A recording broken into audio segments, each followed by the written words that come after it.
I am your friend, Dr. Charles Apoki. I want to take my bearing from Jeremiah chapter 5, verse 26.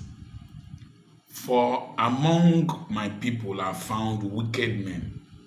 They lay wait as he that setteth snares. They set a trap that catch men. Jeremiah was an anointed man from the womb. And he said that among his people that there are wicked men who set traps to catch men. Becoming a man of value was one of the discussions we had in the webinar that we had on the 7th and on the 8th of June. And like as I said, the next webinar will be 5th and 6th of July. And that's the way you enter into the mentorship class. Now, one of the things my father told me and did to me was to make sure I went far from his people. So I didn't go to the University of Benin because it was too close to home. So I went to the University of Ibadan. And he told me, go far from home. And I went to the east and stayed there for 15 years until I was 40. By then he had died. I am the oldest grandchild of Apoki. But I don't contend and contest with the other great grandchildren for land or whatever. I don't, because I know that I will get into difficulties, spiritual, physical difficulties. So I stayed away and still stay away.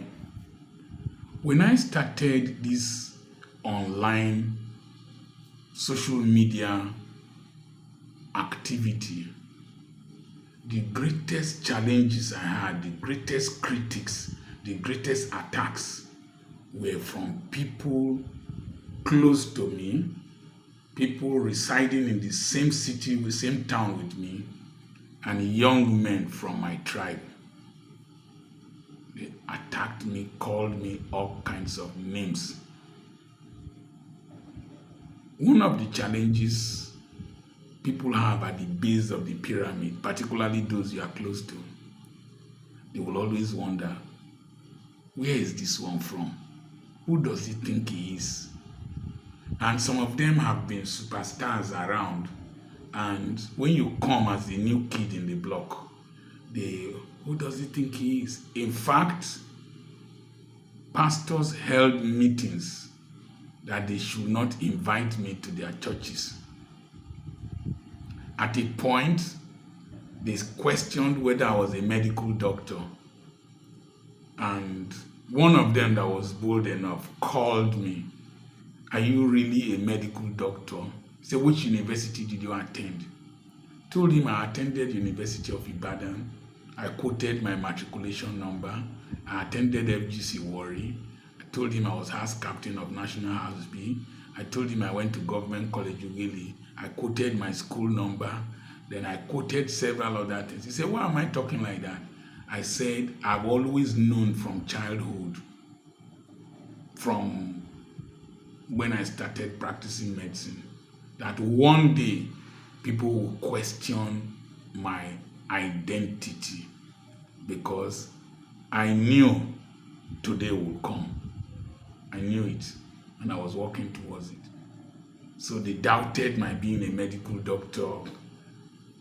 One of my in-laws called me fake doctor. Another one called me Ogoy Quokka. They said all kinds of things. They called me a miser. In fact, they called me from where they were playing Scrabble, that people here are saying that I'm a miser. I said, yes, I'm a miser. I'm a stingy person. That's how I have managed to train 3 children overseas. That's why I have managed to build whatever I have built. They told me I didn't used to dress well.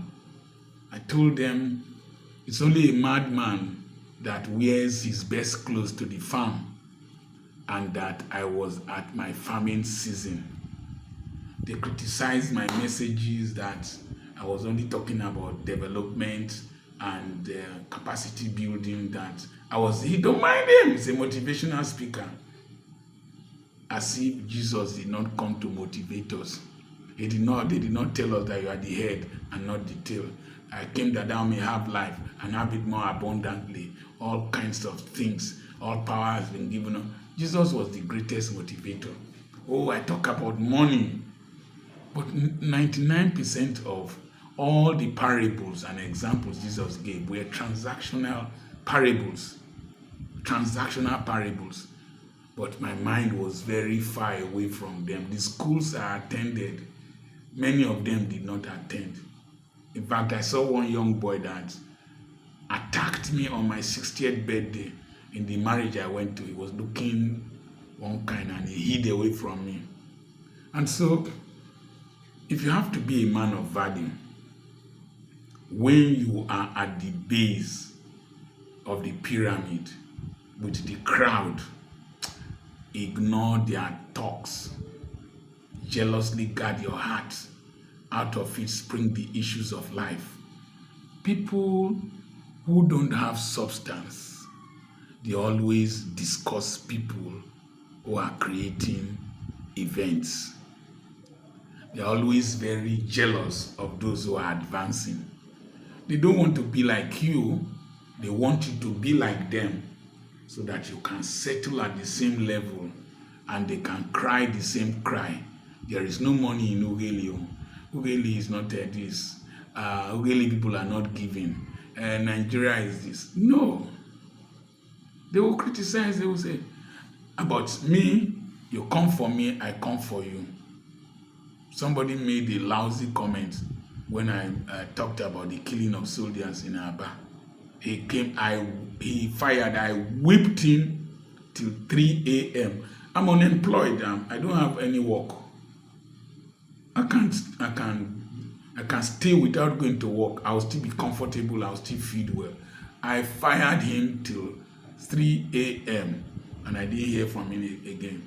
One person from, say, a crazy German sniper attacked me. I whipped him and he came again, sprayed something in his eyes like a madman. He didn't know me, I'm a certified madman. And I whipped him a third time. He didn't come out again. He couldn't respond to what I said. So, at the base, you see people want to attack you. Even when you come up, they're looking for a way to pull you down, criticize you, antagonize you, and be angry with you. But you see, people who are at the base, who are close to you, who are critical of you, who want to constrict you, they are the ones that place the greatest demands on you. They expect so much from you. They want you to do so much for them. And if you don't do, they will be angry. But they don't contribute to your life. If you have any person that is close to you, that is contributing to your life, treasure that person. If you can't cross oceans for him, cross gutters for him. Such people are very, very rare. And I have one of them. I have some of them, but one in particular. Your wife can be your antagonist. Your children might not have value for what you are doing. Concentrate. Press forward towards the mark of higher calling. But you will see people who are far away from you, who might not know you directly. Some of them are your greatest admirers. Some of them are your greatest benefactors. Some of them are your greatest publicists. There's a young lady in Kano. She sends my videos to Tunde Ednot. Private message. And Tunde Ednot has been a blessing to this channel. He has shared several of my videos from NSAS till today. I don't know him. I don't know his tribe. I've never spoken to him.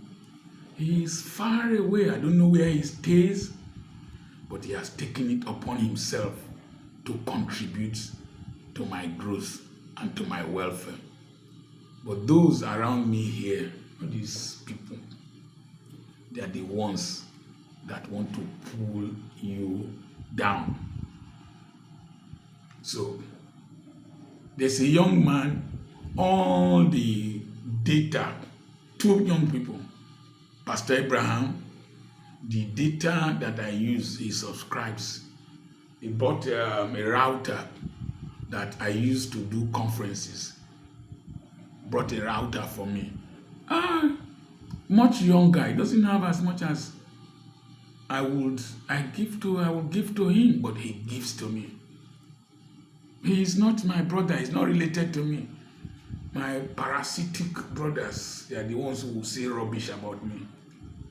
As I am now, I have nephews who their father is my brother or was my brother, who can open their mouths and insult me as I am.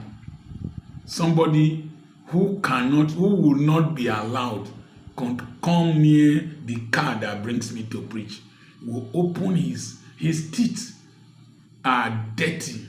He has body odor. When he was working in the poultry, the woman working with him told him that you smell.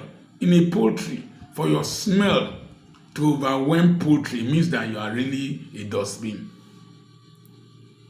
I brought him to help him, to train him. He sent messages after I left my house to attack me.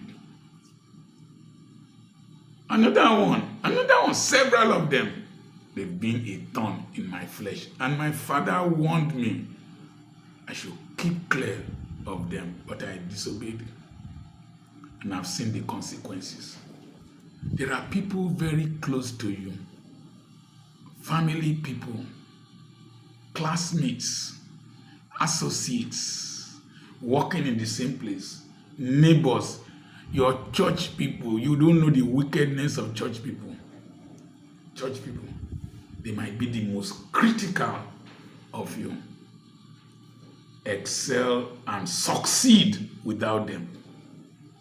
Your tribesmen sometimes. As I was coming from from Lagos, the Nedu group booked a flight. I got to the airport late because of the traffic from Lekki and some administrative shortcomings. When I got there, I had to reschedule my flights to Port Harcourt. And because I had another interview with a group from London and another one with a group from Kenya or Ghana. So as I was in the queue, a young man saw me, very fine young man. He said, "You are Dr. Charles Apoki." I said, "Yes, sir." My in-law would kill me if I don't take a picture with you. See me. Then I took a picture with him. Said the in-law is a Kenyan, and he sent the picture to the in-law before we took off. And I told him I want to go to Ogeli this night, and I will join you to the express road. And we landed in the airport in Port Harcourt. It was dark already. And the in-law called in the taxi. He paid for the taxi. The in-law called when we were in the taxi. "Oh, Dr. Apoki, a Kenyan from the UK. Was so excited that I met her in-law, so excited about my videos and all that." And the young man said, "You can't go to Ugeli tonight. I will book a hotel for you." And he did book a hotel, paid for my meal that night. And I called Pastor Abraham. I said, "Abraham, I'm here. You know, we have an interview with the people from London by 11 a.m. and I need to leave Port Harcourt on time. He called one of the men that sends data 90% of the time for this broadcast. He's the MD of Cove Real Estate and Construction Company. Peter Odion, please pray for him. And he said, our daddy is a national treasure. Nothing must happen to him. So tomorrow I'm sending a vehicle to pick him to take to Ughelli. The next morning, there was an SUV with security personnel and a driver that took me to Ughelli. I arrived on time and was able to do the interview with the people from London. Apart from the young man who met me in the airport, it's not all of them and all the other people are not my tribe's people. The young man has never met me before. The mother-in-law is a Kenyan. The person who paid for the logistics to take me to Ughelli, not from my tribe, not my neighbor or whatever. But you now see that all the calls I have received recently are people who are far away from me. You see, when cocoa goes to Switzerland, when it comes back as chocolate. And people from Ghana, Cote d'Ivoire, and Nigeria buy it at a higher price. People close to you can be crabs in your life, and they will pull you down if you are not careful. Progress without them. Excel without them. That is a warning you must have in your head, and don't be sentimental. Be responsible to them, but look away from them. And as far as your eyes can see, it's a future you can create, and you walk away from Lot and walk towards the land that God has promised you. I am just starting, but I'm sharing some wisdom with you. I remain your friend, Dr. Charles Apoki. People still spell my name wrongly. It's very funny. I am your friend, Dr. Charles Apoki. Remember, we have a conference coming up on the 5th and on the 6th of July. It's tagged Investment for Gain, Profit, and Living on Profit. 5th and 6th, we will start the registration process. So follow me on WhatsApp +234 70 52 13 6763. I have properties for sale. I'm a friend, Dr. Charles Apoki.